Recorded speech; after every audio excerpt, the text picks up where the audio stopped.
Wesley William Samsel was born in Harrisburg, Pennsylvania on October 27, 1937.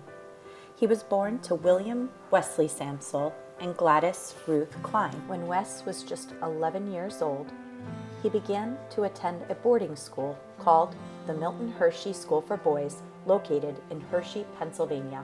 The Milton Hershey School for Boys was established in 1909 by Milton Hershey and his wife as a way to educate an impoverished, healthy Caucasian male orphan. Boys like Wes that attended this school lived on farms and did farm work in addition to their schooling. Wes graduated from the Milton Hershey School for Boys in 1955 as a carpenter. That same year, Wes met the love of his life, Joanne Melhorn. Let's see, I was 14 and he came down with a buddy of his to my house one Friday night. Now, the buddy had already dated me. We had gone to a dance. And so he just wanted to bring Grandpa down to see me. And the next day, Grandpa came back to my house and he asked me to go to the movie that night.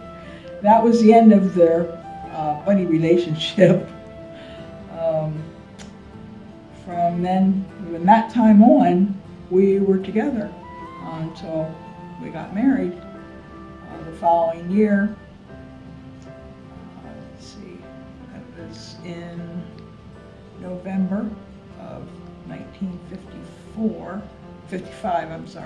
55, he had already graduated, and we were both looking for a family. In 1957, Wes joined the Army and was a Specialist 4th class stationed in Gelnhausen, Germany for a year and a half. Once Wes returned from overseas, he moved the family to Mansfield, Ohio, where he worked as a dairy manager on a farm for a former housefather at Milton Hershey School.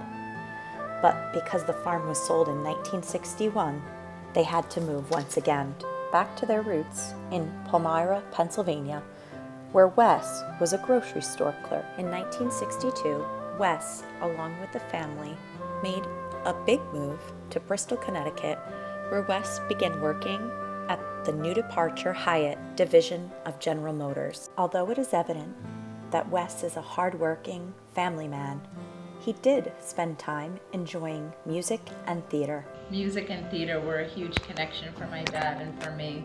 The whole family was very musical and we sang all of the time. Trips to Pennsylvania from Connecticut, they were very musical, a lot of singing, a lot of harmonizing. And we got together doing shows for community theater and for a variety show for our town. And one of the best memories I have is I played the role of Hoddle in Fiddler on the Roof when I was in high school. And my dad was beyond proud, and he was all teary-eyed at the end because he was very emotional. I think that's where I get my emotions from.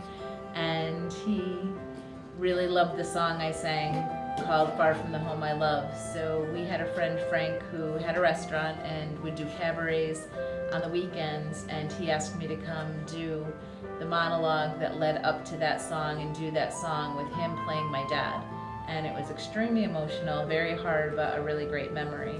And also tied to Fiddler on the Roof, my dad, when I got married, held both of my hands, looked me right in the eyes and sang Sunrise Sunset. And I don't remember anything else that happened during that ceremony after that point. After 27 years in Bristol, Wes was then transferred to a branch of New Departure located in Sandusky, Ohio, where he enjoyed 5 years on the job and retired in 1994.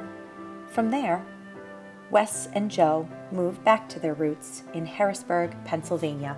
Wes didn't stay retired for long because he was afraid his brain would turn to mush. So he took some classes in computer-aided draft and design and began working for Mastercam CAD CNC software, where he was an instructor and taught at many different colleges. Wes lived a happy, healthy life full of laughter until 2011, when he was diagnosed with throat and lung cancer. In 2012, Wes and Joe moved back to Bristol, Connecticut to be close to their children, grandchildren, and even great-grandchildren.